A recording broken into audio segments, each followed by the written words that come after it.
National party کے پاس بھی almost یہی ایشو ہوگا، اور باقی جو باپ شاید یہ ایشو اٹھائے نہ اٹھائے، لیکن جام کمال ہے یا دوسرے جو اشخاص ہیں جو نون لیگ میں گئے ہیں، لیکن میرے خیال میں وہ بھی یہی ایشو اٹھائیں گے۔ اگر یہ ایشو ریزالو ہو جاتا ہے تو ان کو فیس سیونگ ملے گی انتخابات کے حوالے سے اور لوگوں کے پاس جانے کے حوالے سے۔ تو یہ معاملہ ایک مرتبہ پھر اٹھ گیا۔ اب دیکھنا یہ ہے کہ 29 نومبر تک نگران وزیر اعظم اس حوالے سے کیا احکامات دیتے ہیں، کیا رد عمل کیا آتا ہے۔ دوسری طرف سائفر جو کیس ہے، اس کے حوالے سے بھی ایک اہم پیش رفت ہوئی ہے۔ عمران خان نے ضمانت کی درخواست دی تھی، تو سپریم کورٹ آف پاکستان کے 3 رکنی بینچ نے ریاست پاکستان کو، وزارت داخلہ کو نوٹس جاری کیے ہیں۔ اب اس حوالے سے بہت ساری چیزیں آج اسلام آباد سپریم کورٹ میں ڈسکس ہوئی ہیں۔ اس میں یہ ہے کہ اسد عمر کو اس کیس سے کیوں بری کیا گیا، سابق وزیر اعظم کے جو پرنسپل سیکریٹری تھے وہ گواہ کیسے بنے، اور جو سائفر تھا وہ سیکریٹ ایکٹ کے تحت اس کی خلاف ورزی ہوئی نہیں ہوئی، کیبنٹ نے کیسے منظوری دی، اور نیشنل سیکیورٹی کونسل میں یہ کیسے آیا، بہت ساری چیزیں وہاں زیر بحث آئیں۔ لیکن لگ رہا ہے کہ یہ معاملہ بھی نگران حکومت کو یا نگران وزیر اعظم کو گلے پڑنا ہے۔ اب سماعت جب ہوگی تو جو نگران وزیر اعظم ہیں یا اس کے جو نمائندے وہاں جائیں گے، یا اٹارنی جنرل آف پاکستان وہاں جا کے جواب دیں گے، تو پتہ چلے گا کہ یہ ایشو یا یہ اونٹ کس کروٹ بیٹھتا ہے۔ تو یہ چیزیں دکھائی دے رہی ہیں کہ جو اسلام آباد ہائی کورٹ میں، سپریم کورٹ میں جو ایشوز ہیں پبلک کے، وہ تیزی سے منظر پہ آ رہے ہیں۔ اس سے پہلے فوجی عدالتوں کا آپ نے کیس دیکھا تھا کہ اسلام آباد سپریم کورٹ نے اس کو اڑا دیا تھا، اس قانون کو۔ اس کے بعد نگران حکومت نے اس کو چیلنج تو کیا ہے، لیکن سینٹ میں اس حوالے سے جو سیاسی جماعتیں ہیں وہ احتجاج پہ ہیں کہ اس ایشو کو رہنے دیا جائے، اور سویلین کا ٹرائل فوجی عدالتوں میں نہیں ہونا چاہیے، کیونکہ ان کو بھی انتخابات میں ایک فیس سیونگ چاہیے۔ یہ عدالتی ایشو ہیں۔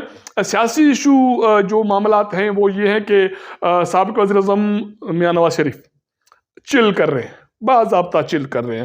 وہ کل اسلام آباد آئے تھے، اسلام آباد ہائی کورٹ میں اس کی جو کیسز تھے، اس کی سزا کے خلاف اپیلز کی اس کی سماعت تھی۔ اس کے بعد پھر وہ مولانا فضل الرحمان سے ملے، اور مولانا فضل الرحمان نے انہوں نے ہاتھ ملا لیا آنے والے انتخابات میں ساتھ لڑنے کا، اتحاد کرنے کا اور جدوجہد کرنے کا۔ تو جو سیاسی فتوحات ہیں سابق وزیر اعظم میاں نواز شریف کی، وہ جاری ساری ہیں۔ اس سے پہلے وہ ایم کیو ایم کو فتح کر چکے، بلوچستان میں 30 سے زیادہ اشخاص اس کے جیب میں چلے گئے، اور بلوچستان کی جو سیاسی جماعتیں ہیں وہ بھی میاں صاحب سے اتحاد کرنے کے لیے تیار ہیں۔ تو میاں نواز شریف سیاسی طور پر چل کر رہے ہیں اور مزے لے رہے ہیں۔ آج وہ اسلام آباد سے کومری کی طرف گئے، وہ خود انہوں نے گاڑی ڈرائیو کی، مریم نواز اس کے ساتھ بیٹھی تھی، اور میاں نواز شریف لوگوں کو ہیلو ہائی کرتے ہوئے اپنی رہائش گاہ پہنچے اور مری میں موسم کے مزے لے رہے ہیں۔ پاکستان پیپلز پارٹی کے چیئرمین بلاول بھٹو زرداری کے پی کے میں عوامی رابطہ مہم پر ہیں، ورکرز کنونشن کو خطاب کر رہے ہیں۔ آج انہوں نے پی ڈی ایم کی جو حکومت تھی سابقہ، جس میں وہ پاکستان پیپلز پارٹی بھی حصہ تھی، اس پر انہوں نے سنگین الزامات لگائے۔ ان کا کہنا تھا کہ پی ڈی ایم کی حکومت اس لیے ناکام رہی کہ وہ ذاتی جو انتقام لینے میں مصروف تھی، سیاسی انتقام لینے میں مصروف تھی، اس لیے ہم عوام کو ریلیف نہیں دے سکے۔ اس کا اشارہ مسلم لیگ نون کی طرف ہے کہ انہوں نے پی ٹی آئی کے خلاف انتقامی کارروائیاں کی حکومت میں، اور جو کچھ ہوا اس سے پاکستان پیپلز پارٹی کا کوئی لینا دینا نہیں۔ یہ الزام تھے بلاول بھٹو زرداری کے، اور وہ کہتے ہیں کہ یہ بدقسمتی ہے کہ ہم اپنے 16-17 ماہ میں عوام کے جو ایشوز ہیں ان پر توجہ نہیں دے سکے، ان کو ریلیف نہ دے سکے۔ اب یہ باتیں تو کر رہے ہیں بلاول بھٹو زرداری صاحب، وہ لاہور پر مستقل حملہ آور ہیں، جاتی عمرہ اس کے نشانے پر ہیں۔